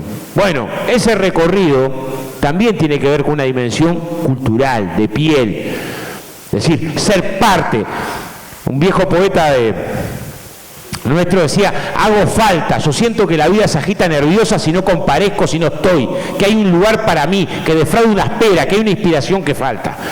Mis manos en la marcha, mis manos en la bandera, en el martillo, en el idioma de todos. O sea, hay una parte de la discusión que está ahí. No es hueca la acción que tiene como horizonte la emancipación. Y ojalá logremos pensarlo y sentirlo de ese lugar. Galeano decía, el sentipensante, el que piensa y siente. Bueno, para los proyectos emancipadores de la independencia definitiva, precisamos colocarnos en esas claves. Gracias. Gracias. Yo quisiera preguntarle a usted si es que ese enemigo se mantiene presente, la derecha, la dictadura, los enemigos de clase, y qué perspectivas tiene o tenemos en la Federación para esta lucha política en los próximos años. Siempre van a existir las clases sociales, ¿no? Siempre va a haber los dueños de los medios de producción y también nosotros los obreros, los trabajadores, los que producimos la riqueza, ¿no? Y cada quien va a defender sus intereses. Pero como he señalado, nosotros somos sindicalistas de clase y pensamos más allá, tenemos un objetivo estratégico de cambiar eso, ¿no? Cambiar eso. ¿Qué perspectivas tenemos nosotros? Justamente, como lo he señalado, tenemos un acuerdo vigente del 27 Congreso y que seguramente va a ser ratificado y mejorado en el Congreso próximo que tendremos en junio del próximo año, y hacer realidad nuestro referente político, ¿no? Ese es el objetivo que tenemos nosotros. ¿Por qué? Porque estamos convencidos de que el poder político nos puede dar opción para cambiar esa sociedad. Miren, nosotros tenemos algunas experiencias, no hemos tenido el gobierno, pero sí hemos tenido participación de dirigentes sindicales en el quehacer político, ¿no? Ustedes recuerdan la década de los 80, ¿no? Con Izquierda Unida. Dirigentes de construcción hubieron varios, pero no solamente de construcción, sino de la izquierda en algunos aparatos del Estado, pero sobre todo en la Cámara de Diputados y Senadores, ¿no? ¿Qué conseguimos en la década de los 80? Muchas cosas, ¿no? Por ejemplo, ya que Óscar hablaba de las ciudades que castigan sobre todo a los trabajadores, a los de menos recursos. Miren, en la década de los 80 conseguimos los trabajadores de la construcción a través con la Fovicer se accedía, por ejemplo, al 5% de todas las viviendas sociales que se construían en el Perú, ¿no? Y hay muchos trabajadores a nivel nacional que hemos accedido a esas viviendas o lotes habilitados que se habilitaban con recursos del Estado, ¿no? Lotes que tenían agua, desagüe, veredas, todo eso. Por ejemplo, ese es un buen ejemplo de que cuando uno accede a las decisiones del Estado puede conseguir cosas. El propio 25 de octubre se consiguió el año 85, ¿no? La ley de la bolsa de trabajo que después nos derogaron, ¿no? El 25-200 del 202. Nosotros tenemos una herramienta que nos sirve de apoyo al trabajo sindical en el sector de la construcción, que es el CONAFOVICER. ¿CONAFOVICER cuándo se gesta? a finales de la década de los 70. Se fortalece en la década de los 80, ¿no? O sea, miren lo que se puede hacer, por eso es que tenemos esa aspiración y vamos a luchar. La perspectiva es luchar por construir esa herramienta política, ¿no? Bien, miren, los trabajadores hemos tenido bastantes experiencias y también bastantes desazones en respecto a la participación política, ¿no? Nosotros, hablo como CGTP y como Construcción Civil, hemos tenido dirigentes muy destacados y reconocidos, no solamente por el movimiento sindical a la que representamos, sino de la sociedad en general. Y en varias elecciones hemos hecho intentos de que nuestros dirigentes, en base a ese reconocimiento y su lucha, puedan ser considerados, vamos a decir, en las listas parlamentarias de los candidatos. Siempre nos han hecho de lado, porque siempre tienen esa concepción de que el dirigente, obrero, el trabajador solamente debe servir para ayudar en la campaña, en el movimiento, deben salir a las calles y respaldar su candidatura de ellos, pero no ser el dirigente representante. Entonces, eso es lo que queremos cambiar, ¿no? Con la construcción de nuestro referente político.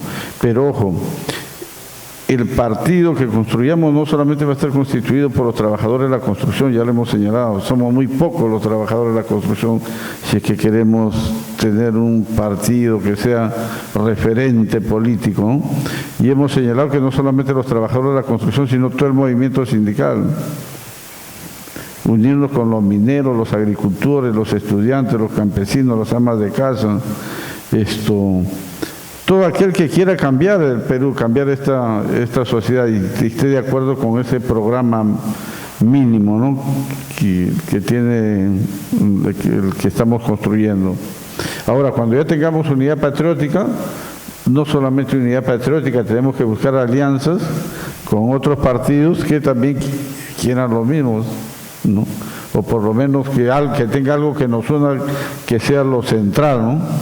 Entonces, eso es lo que vamos a hacer ahora. Nosotros tenemos como objetivo estratégico participar en las elecciones de 2026.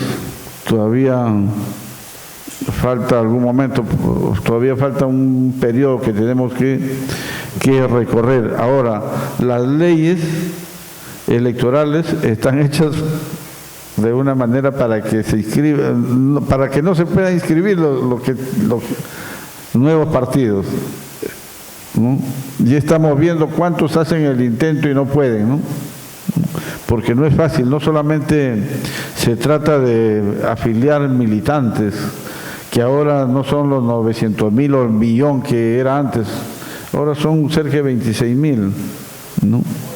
Pero hay otros problemas que son un poco difícil de superar. Por ejemplo, el tema de los comités de los comités regionales, provinciales, para nosotros no es problema, porque nosotros somos una federación, un gremio que tenemos presencia nacional. Pero sí, lo que yo les puedo reiterar es que no solamente va a ser en base a los trabajadores de la construcción, sino esta es una cuestión mucho más amplia, ¿no? Gracias. Compañero Saúl Méndez, ¿qué elementos debemos tomar en cuenta para construir esa unidad con las organizaciones sociales? En realidad es complicado, ¿no? Y quizás el Uruguay es el único lugar en toda nuestra América donde encuentras proyectos de unidad ya formados. A cualquier país que tú vas de nuestra América vas a encontrar 2, 3 centrales obreras, 4 o 5. Encuentras partidos diversos, uno de izquierda, otro progresista, en fin. Es compleja la situación, en realidad, cuando estamos hablando el resto de América Latina y en particular de Panamá. El tema de las alianzas y el tema del concepto que la organización puede desarrollar en un momento determinado es un concepto de amplitud a todos los sectores, abrirse a todos los sectores posibles de hacer alianza. Y posibles porque incluso en el sectarismo de la izquierda vamos a encontrar gente que siempre va a boicotear eso. Estoy hablando de cosas que son reales en Panamá, no sé que ocurre en todas partes del mundo, pero incluyendo esta quizás.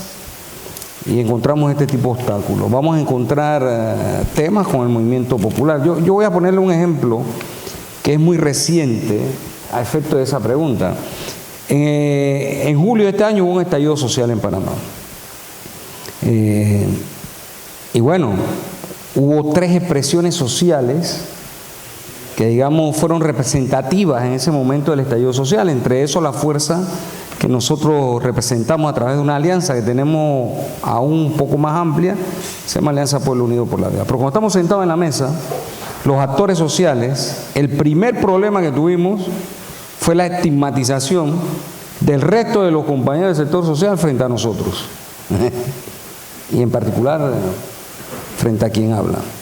Luego que hemos transcurrido un tiempo, gran parte de esos compañeros llegan a reconocer lo que representamos, las capacidades que se tienen, los planteos que se hacen, e incluso a disculparse. Dice, nosotros llegamos aquí prejuiciados contra ustedes.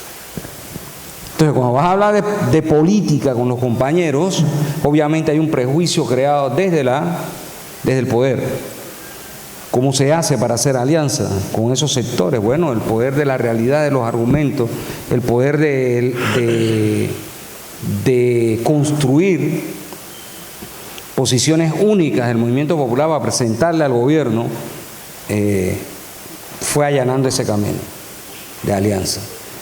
Y entonces, de algo que era muy particular, que si el combustible, el costo de la vida, etcétera, empezamos a construir nuevas alianzas con estos planteamientos, a compartir. Pero la gente asume primero el estereotipo creado desde el poder de la clase dominante. El problema cultural no solo es ideológico, se expresa en toda la diversidad cultural, en las artes, incluso en la ciencia. Las ciencias no son neutrales. Entonces, realmente crear esa posibilidad hay que trabajarla en toda la dirección. Fíjense que el partido que creamos electoral, insisto en esto, el instrumento político electoral, no lo definimos como un partido de clase, sino como un frente amplio. Vimos la experiencia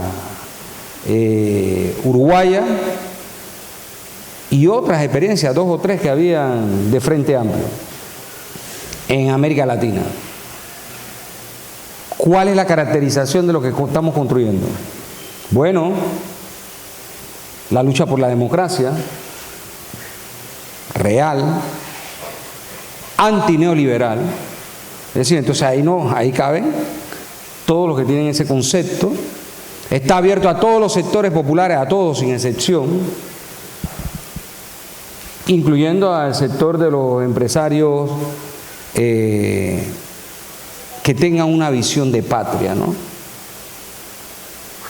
Que tengan una visión de patria. Entonces, en la diversidad esa está entonces la construcción de las posibilidades de alianza.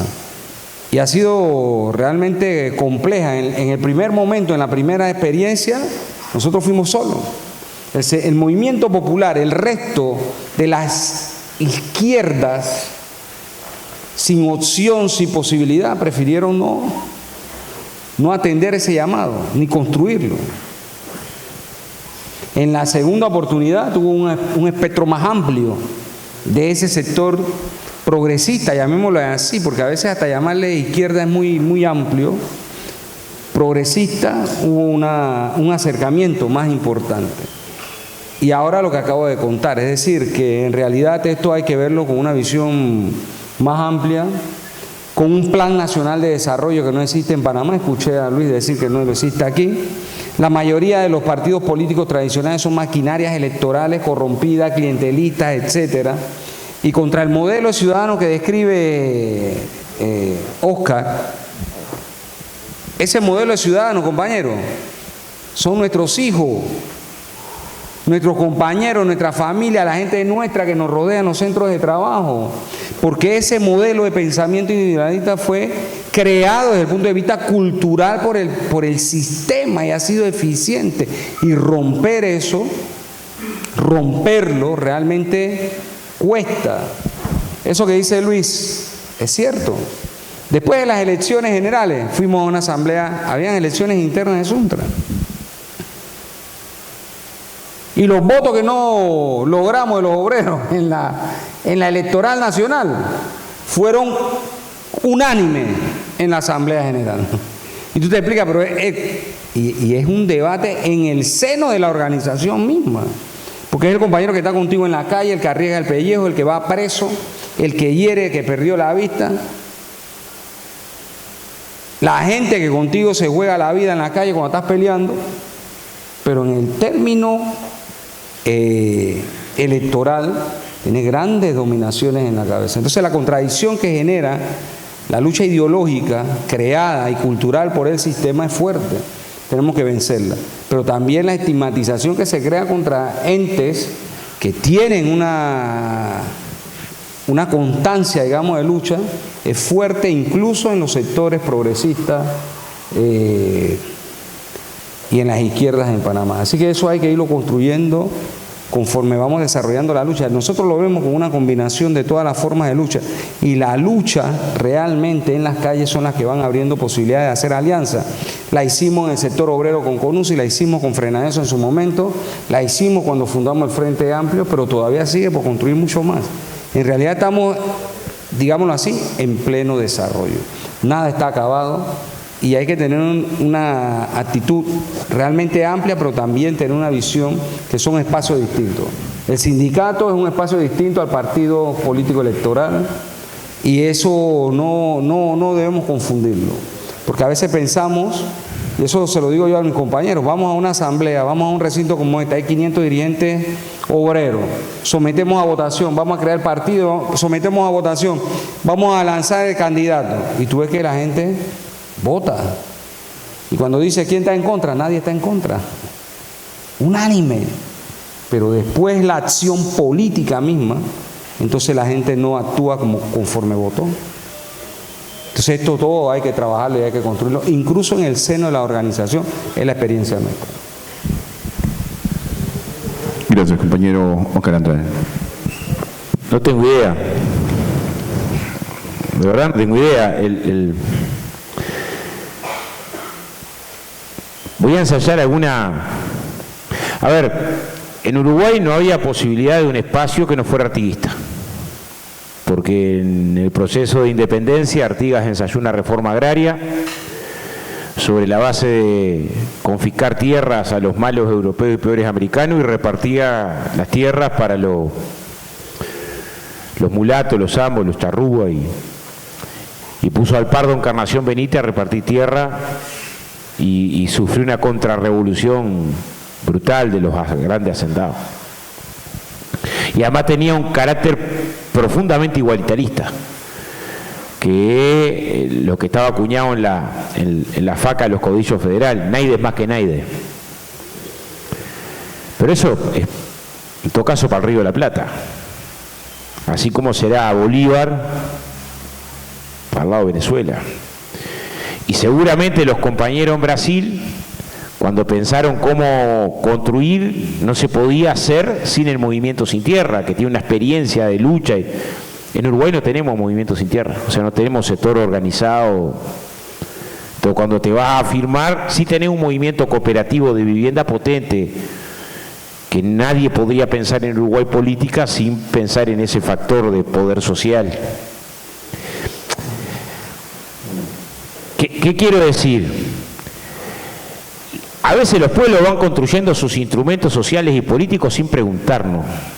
Ayer celebrábamos acá el Día de la Construcción en conmemoración a lo decía muy bien Luis, a lo que fue el primer Estado proletario, capaz que a nivel nacional, tuvo la Comuna de París, pero el primer Estado proletario, revolución triunfante, en la vieja Rusia de los zares. ¿Quién creó los soviets? ¿Qué partido creó los soviets? Ningún partido creó los soviets. Una revolución en 1905 y se crearon los soviets como consejo para enfrentar la huelga. Fue una construcción social que nadie tenía la idea antes de que se creara. Se creó. Y después fueron un factor de poder en medio de ese 17. Los comités de base en Uruguay se crearon medio solos.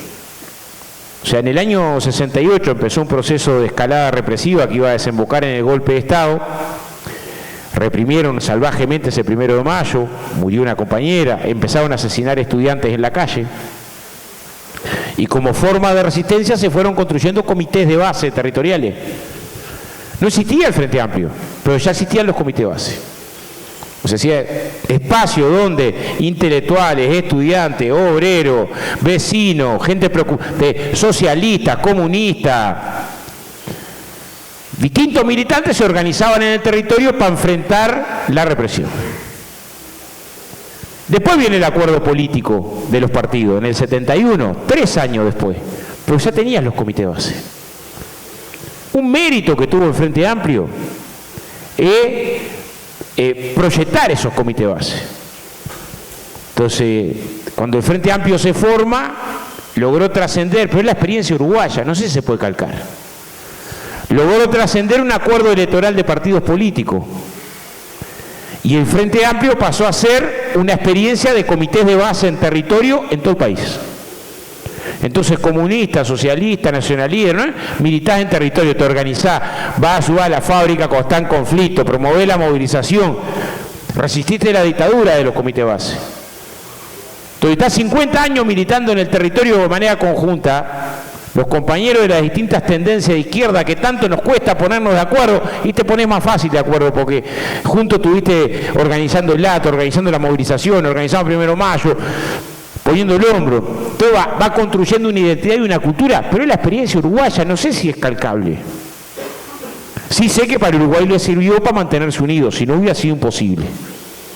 Porque nosotros vivimos apasionadamente nuestras ideas y planteamos la unidad, pero cuando tenemos que juntar tenemos unos líos bárbaros. Porque nos acordamos de que de aquella desconfianza, de aquella otra, y a veces nos olvidamos que los sectores de la derecha del poder se unen por intereses y nosotros a veces nos dividimos por ideas. Ellos se juntan, tienen más conciencia de clase que nosotros. Es increíble. Y nosotros a veces andamos enfrentados por aquella otra zangadilla que nos hicimos. Eso pasa en Uruguay, pasa también en Uruguay, pero después de 50 años de experiencia común, de acción común en territorio, segundo mérito que creo que tiene el Frente Amplio en Uruguay, el plenario nacional que dirige el Frente Amplio, la mitad de la dirección se eligen las bases. O sea, hay una mitad que son los partidos. Cada partido que integra el Frente Amplio va a una elección, tiene voto. Pero la otra mitad se eligen las bases en territorio, se eligen los vecinos. En el comité de trabajadores, o en el comité de estudiantes, o en el comité universitario. Entonces, tiene un cable a tierra. Esto es ideal, es idílico, no, muchas veces hemos tenido diferencias internas y sectores dentro del frente que no quieren nada con la base, otros más, otros menos, algunos que las descuidan. Pues la lucha nunca es idílica ni lineal, es en contradicción, en tensión y aprendizaje. Yo no sé si esa es la experiencia para el Perú. ¿Cuáles son las fuerzas sociales y políticas más destacadas en Perú? Y sabe mejor usted que yo. Soy un atrevido. ¿Cómo es la mejor manera de vincularse con la universidad? Y conoce usted mejor que yo. ¿Cómo es la mejor manera de organizarse en territorio? ¿Cuáles los cuadros más destacados? ¿Cuáles en la cultura? Yo ayer escuchaba al que cantaba acá, me emocionaba, pues ese vínculo, muchas veces la gente aprende más de la copla que del discurso político sindical. ¿Cómo se forja con amplitud y sin perder profundidad? Porque siempre tenés ese problema. Tenés que ser amplio, pero no te podés disolver. O sea, el norte tiene que estar, el horizonte, que sería nuestro sur, tiene que estar claro. Y eso siempre es difícil de lograr. No hay receta. Nosotros aprendimos de un maestro que nació acá, que nos enseñó eso. Cuando dijo, en el fondo de una copa en Francia, encontré al Perú. Y empezó contra toda la tradición dogmática, mariática, a decir, creación heroica o no es nada.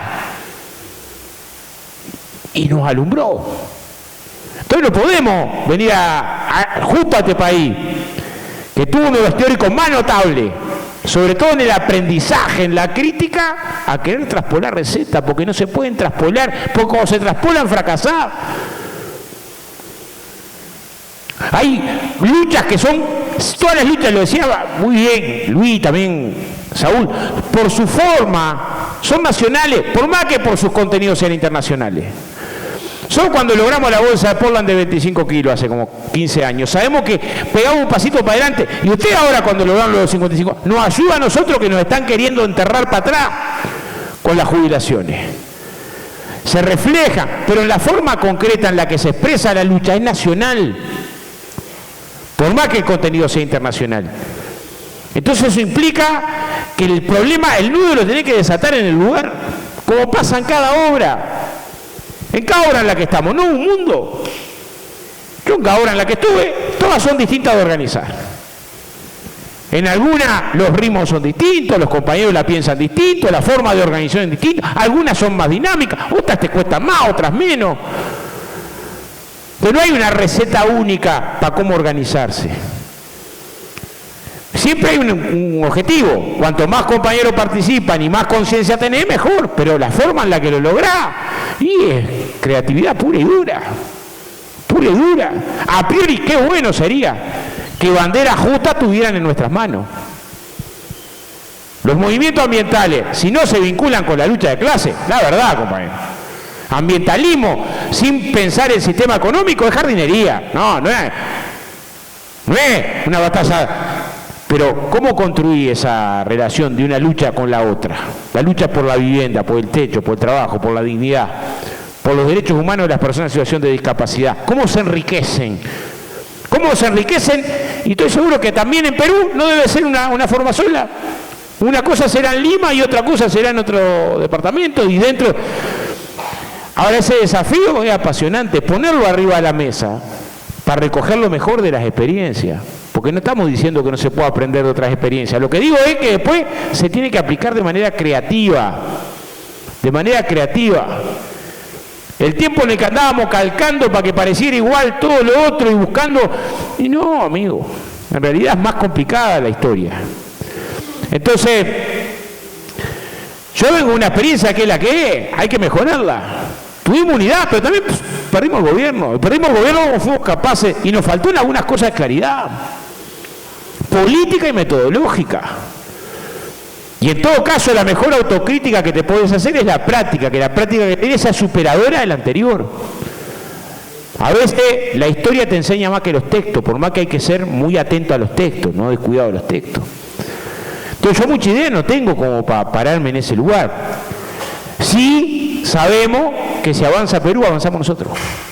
Si avanza el proceso de liberación en Perú, de emancipación, de proyecto popular, de contenido popular, porque nacional, porque defienda del recorte de soberanía al que te imponen las multinacionales, y democrático, porque no se puede ensayar sin mayor protagonismo del pueblo. Si avanza en esas claves, y atrás avanzamos nosotros también. Nos cobija, nos abriga, nos da entusiasmo. Y al revés, cuando hay retroceso en Perú, y nos golpea. Nos golpea porque es implacable, porque después la revancha de ellos es muy cara. Yo hace 2 años y medio que perdimos el gobierno, después de tener los 15, y nos están carneando los derechos laborales, el medio ambiente, los derechos sociales, los derechos económicos, los derechos jubilatorios, recortes democráticos, compañeros que están procesados por pintar un muro, quieren liberar los torturadores de la dictadura. O sea, después el resultado cuando perdés ese espacio terminás significando, mirá si era importante el gobierno, aún con las limitaciones que tenía, las cosas que no podía resolver, que a veces te generan problemas. Ahora, tenemos que volver mejores, y vamos a volver mejores, y vamos a reconquistar el gobierno, y ojalá sirva para el aprendizaje de América Latina esa experiencia, para proyectarla.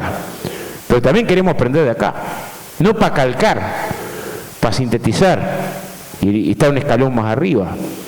Y con mucha modestia, porque no tenemos la verdad en un puño, y la historia nos demostró también eso, pero sí que nuestras ideas, la de la justicia social, son mejores que las de ellos. Bueno, va a batalla, vamos arriba.